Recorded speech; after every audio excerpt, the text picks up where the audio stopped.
अस्सलाम वालेकुम दोस्तों, ओरिएंट एकेडमी में खुश आमदीद। मैं हूं आपका दोस्त Aamir Khan. Start with why by Simon सिनेक।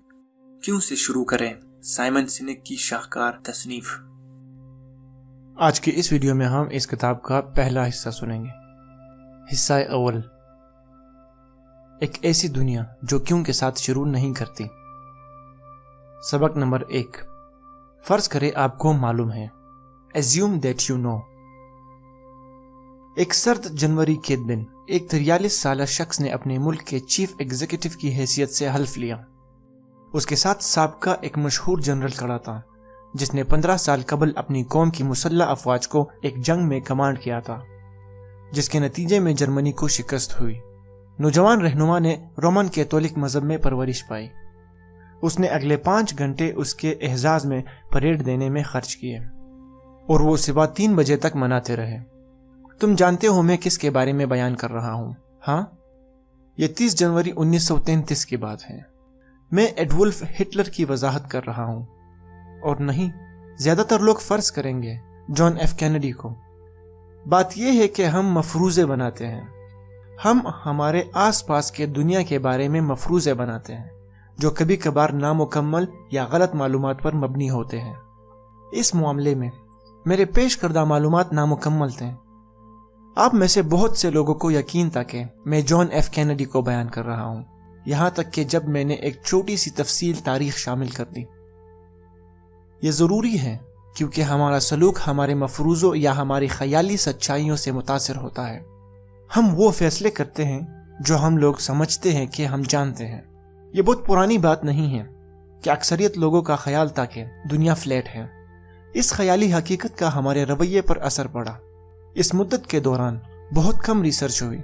लोगों को खदशा था कि अगर वो बहुत दूर तक सफर करते हैं तो शायद वो जमीन के किनारे से गिर जाएंगे, तो ज्यादातर वक्त तक इस ख्याली हकीकत पर डटे रहें। ये उस वक्त तक मालूम नहीं था जब तक मामूली तफसील से इंकशाफ नहीं हुआ कि दुनिया गोल है। इससे बड़े पैमाने पर तब्दीली हुई। इस दरियाफ्त के बाद मुआशरे सैयारे से तजावुज करना शुरू हुए। तिजारती रास्ते कायम हुए।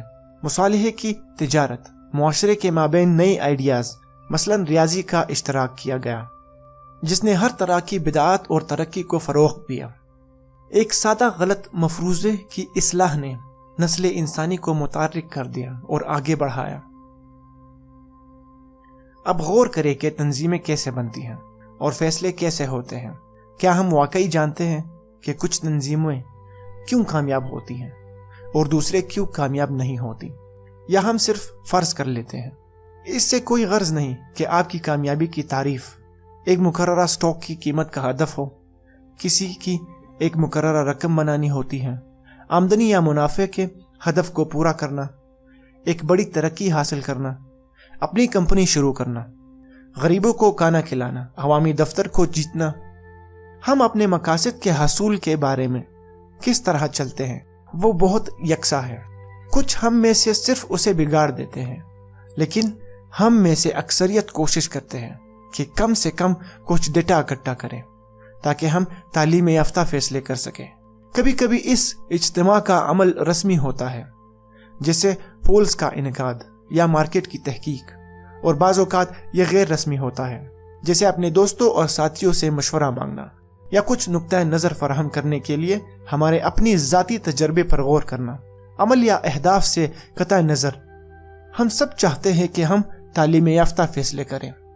मज़ीद अहम बात यह है कि हम सब सही फैसले करना चाहते हैं, जैसा कि हम सब जानते हैं, लेकिन इससे कतई नज़र कि हम जो डेटा इकट्ठा करते हैं तमाम फैसले उसके मुताबिक नहीं होते हैं। कभी कभी उन गलत फैसलों का असर मामूली होता है और बाज़ औक़ात यह तबाकुन होता है। नतीजा कुछ भी हो, हम उस पर मबनी फैसले करते हैं कि दुनिया के बारे में तासुरात जो हकीकत में पूरी तरह से दुरुस्त नहीं हो सकते। बिल्कुल इसी तरह जैसे बहुत से लोगों को यकीन था कि मैं इस सेक्शन के आगाज में जॉन एफ कैनेडी को बयान कर रहा हूँ। आपको यकीन था कि आप ठीक हैं, यहाँ तक कि आप इस पर शर्त लगा सकते हैं, एक मफरूजे पर मबनी एक रवैया, जब तक कि मैंने इसकी छोटी सी तफसील पेश नहीं की। नाजायज फैसले صرف غلط مفروضوں پر ہی نہیں لیے جاتے۔ کچھ بعض اوقات معاملات جب ٹھیک ہو جاتے ہیں تو ہم سوچتے ہیں کہ ہم جانتے ہیں کہ کیوں، لیکن کیا ہم سچ میں جانتے ہیں کہ جو نتیجہ جس طرح آپ چاہتے تھے اس کا مطلب یہ نہیں ہے کہ اسے آپ بار بار دہرا سکتے ہیں؟ میرا ایک دوست ہے جو اپنے پیسوں میں سے کچھ سرمایہ کاری کرتا ہے۔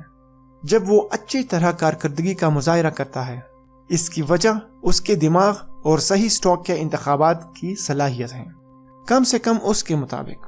لیکن جب وہ پیسہ کھو دیتا ہے، وہ ہمیشہ ہی مارکیٹ کو مورود الزام ٹھہراتا ہے۔ مجھے اس کے منطق کی لکیر سے کوئی مسئلہ نہیں، لیکن یا تو اس کی کامیابی اور ناکامی اس پر منحصر ہے کہ وہ اپنی عصمت اور اندھے پن کا مالک ہیں، یا وہ اچھے اور برے قسمت پر قابض ہیں، لیکن یہ دونوں نہیں ہو سکتے۔ لہٰذا ہم یہ کیسے یقینی بنا سکتے ہیں کہ ہمارے تمام فیصلوں سے بہترین نتائج برآمد ہوں گے؟ ان وجوہات کی بنا پر جو ہمارے مکمل طور پر قابو میں ہیں۔ منطق حکم دیتا ہے کہ مزید معلومات اور ڈیٹا ہر چیز کی چابی ہے، اور یہ بالکل وہی ہے جو ہم کرتے ہیں۔ ہم کتابیں پڑھتے ہیں، کانفرنسوں میں شریک ہوتے ہیں، پوڈ کاسٹ سنتے ہیں، اور دوستوں اور ساتھیوں سے پوچھتے ہیں۔ سب کے بارے میں مزید معلومات کے مقصد کے ساتھ ہم اندازہ لگاتے ہیں کہ کیا کرنا ہے یا کس طرح عمل کرنا ہے۔ مسئلہ یہ ہے کہ ہم سب کچھ کر چکے ہیں اور ایسی صورتحال میں رہ چکے ہیں جس میں ہمارے پاس سارا ڈیٹا موجود ہوتا ہے اور بہت سارے اچھے مشورے ملتے ہیں، لیکن چیزیں تب بھی بالکل ٹھیک نہیں ہوتی، یا شاید یہ اثر صرف ایک مخصوص وقت کے لیے رہا، یا کچھ ایسا ہوا جس کے ہم منتظر نہیں تھے۔ آپ سب کے لیے ایک فوری نوٹ جس نے سیکشن کے آغاز میں ایڈولف ہٹلر کا صحیح اندازہ لگایا۔ یہ بھی ہو سکتا تھا کہ میں نے جو تفصیلات دی ہیں وہ ہٹلر اور جان ایف کینیڈی دونوں کے لیے ایک جیسی ہیں۔ اس بارے میں محتاط رہنا چاہیے۔ آپ جو سمجھتے ہیں کہ آپ کو معلوم ہے، مفروضات آپ دیکھیں، یہاں تک کہ جب صوتی تحقیق پر مبنی ہوں تو ہمیں گمراہ کر سکتا ہے۔ بدعی طور پر ہم اس کو سمجھتے ہیں۔ ہم یہ بھی سمجھتے ہیں کہ اگر اعداد و شمار اچھے مشورے کے پہاڑ بھی ہوں، اگر چیزیں توقع کے مطابق نہیں چلتی، یا شاید اس لیے کہ ہم ان معاملات میں کبھی کبھار چھوٹ جاتے ہیں جو بہت اہم اور چھوٹے ہوتے ہیں، ہم اپنے تمام ماخذ پر واپس چلے جاتے ہیں۔ ہو سکتا ہے کہ کچھ نیا تلاش کریں اور یہ جاننے کی کوشش کریں کہ کیا کرنا ہے، اور مکمل طور پر عمل دوبارہ شروع ہوتا ہے۔ مزید اعداد و شمار تاہم ہمیشہ مدد نہیں کرتے، جیسے خاص طور پر اگر کوئی ناقص مفروضہ حرکت میں ہو تو وہ پہلے سے ہی پورے عمل کو طے کرتا ہے۔ اور بھی عوامل ہیں جس پر غور کرنا ضروری ہے، جو ہمارے عقلی تجزیاتی معلومات کے بھوکے دماغ سے باہر موجود ہیں۔ ایسے اوقات ہوتے ہیں جن میں ہمارے پاس کوئی ڈیٹا موجود نہیں ہوتا، یا مشورہ یا معلومات کو نظر انداز کرنے کا انتخاب ہمارے ہاتھ میں ہوتا ہے، اور ہم اپنے فیصلے کے ساتھ آگے بڑھتے ہیں اور چیزیں ٹھیک ٹھیک کام کرتی ہیں۔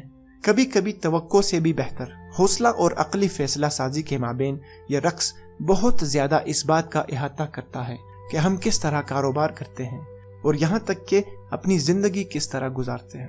ہم تمام اختیارات کا ہر طرف سے مطالعہ جاری رکھ سکتے ہیں، لیکن تمام اچھے مشوروں اور تمام قابل توجہ ثبوت کے اختتام پر ہم جہاں سے شروع ہوتے ہیں وہاں رہ جاتے ہیں کہ کس طرح کی وضاحت یا فیصلہ کرنے کا طریقہ، ایسی حرکت جس سے مطلوبہ اثر برآمد ہوتا ہے جو دہرایا جا سکتا ہے، ہم کیسے 20 میں سے 20 دور اندیشی کر سکتے ہیں۔ امریکی کار ایگزیکٹو کے ایک گروپ کی ایک حیرت انگیز کہانی ہے جو جاپانی اسمبلی لائن دیکھنے جاپان گیا تھا۔ لائن کے آخر میں دروازے گاڑی کے قبضے میں ڈالے گئے تھے، ویسے ہی جیسے امریکہ میں ڈالے جاتے تھے، لیکن کچھ غائب تھا۔ ریاست متحدہ میں ایک لائن ورکر ہوتا تھا اس بات کو یقینی بنانے کے لیے کہ ایک ربڑ لیچ لے کر دروازے کے کناروں کو تپتپایا کرے تاکہ دروازے بالکل فٹ ہو جائیں۔ ایسا لگتا ہے کہ جاپان میں اس نوکری کا وجود نہیں تھا۔ الجھن میں امریکی آٹو ایگزیکٹو نے پوچھا کہ انہوں نے کس موقع پر اس بات کو یقینی بنایا ہے کہ دروازہ بالکل فٹ ہے۔ ان کی جاپانی گائیڈ نے ان کی طرف دیکھا اور آہستہ سے مسکرا دیا۔ ہم اس بات کا یقین اس وقت کرتے ہیں کہ جب ہم ڈیزائن کرتے ہیں تو یہ اس وقت فٹ بیٹھتا ہے۔ جاپانی آٹو پلانٹ میں انہوں نے مسئلے کی جانچ اور بہترین حل نکالنے کے لیے اعداد و شمار جمع نہیں کی، انہوں نے شروع سے ہی مطلوبہ نتائج کو انجینئر کیا۔ اگر وہ اپنی مطلوبہ نتائج حاصل نہ کرتے तो वो समझ गए थे कि ये सब अमल के आगाज पर ही उनके किसी फैसले की वजह से है। दिन के इख्तिताम पर अमेरिकी साख्ता और जापानी साख्ता कारें फिट दिखाई दी जब हर एक को असेंबली लाइन से उतारा गया। सिवाय जापानियों को किसी को हथौड़े से दरवाजे को मारने के लिए मुलाजमत देने की जरूरत नहीं थी और न ही उन्हें कोई मोल्ट खरीदने की जरूरत थी। ज्यादा अहम, फौरी तौर पर जापानी दरवाजे ज्यादा देर तक चल सकते हैं और शायद यहाँ तक कि किसी हादसे में ज्यादा सख्ती तौर पर मुस्तहकम रहे। ये सब कुछ दूसरी वजह से नहीं है, क्योंकि वो शुरू से ही टुकड़ों को यकीनी बनाना चाहते हैं। अमेरिकी कारसाज कंपनियों ने अपने रबड़ की मैलेट्स के साथ क्या किया, ये एक इस्तिहारा है जिसमें इतने सारे अफराद और तंजीमें लीड करती हैं। जब उन्हें एक ऐसे नतीजे का सामना करना पड़ता है जो मंसूबे के मुताबिक नहीं होता, तो उस वक्त तक एक मौसर मुख्तसर मुद्दती हरबे का सिलसिला इस्तेमाल किया जाता है जब तक मतलूबा नताइज हासिल किए जाते हैं। लेकिन वो हल कितना साख्ती लिहाज से मुस्तहकम है। दुनिया में बहुत सारी तंजीमें ठोस अहदाफ और मैलेट्स को हासिल करने के लिए काम करती हैं। जो ज्यादा हासिल करते हैं वही जो कम लोगों और कम वसाइल से ज्यादा फायदा हासिल करते हैं, जिसके साथ एक असर और रसूख की बड़ी मिकदार होती है। ताहम मसनूआत और काम और यहाँ तक के लोगों को भर्ती करे जो सब असल नियत पर मबनी हैं, अगरचा नताइज एक जैसे नजर आ सकते हैं। अजीम लीडरान चीजों की कदर समझते हैं जो हम नहीं देख सकते। हर हिदायत जो हम देते हैं, हर अमल जो हम मुरतब करते हैं, हर नतीजा जिसकी हम ख्वाहिश करते हैं, उसी चीज से शुरू होता है, एक फैसला। वो लोग जो मतलूबा नतीजे के असूल के लिए दरवाजे फिट होने के लिए उसमें हेरापेरी का फैसला करते हैं, और वो लोग भी जो कहीं से बहुत मुख्तलिफ शुरू करते हैं। अगरचा अमल के दोनों निसाब में एक जैसे मुख्तसर मुद्दत के नताइज बरामद होते हैं, ये वही चीज है जिसे हम नहीं देख सकते जो तवील मुद्दती कामयाबी को मजीद कामयाब बनाता है। ये पेशगोई सिर्फ एक के लिए की जा सकती है जो समझता था कि दरवाजे क्यों डिफॉल्ट के जरिए नहीं बल्कि डिजाइन के मुताबिक फिट होने की जरूरत है। अगर आपको हमारी ये वीडियो पसंद आई हो तो इसे लाइक करना ना भूलिएगा और अपने दोस्तों के साथ इसे तकसीम कीजिए ताकि आपके दोस्त भी इससे ज्यादा मुस्तफीद हो सके। हमारे साथ जुड़े रहने के लिए हमारे चैनल को सब्सक्राइब कर दीजिएगा। आज के लिए इतना ही। अल्लाह हाफिज।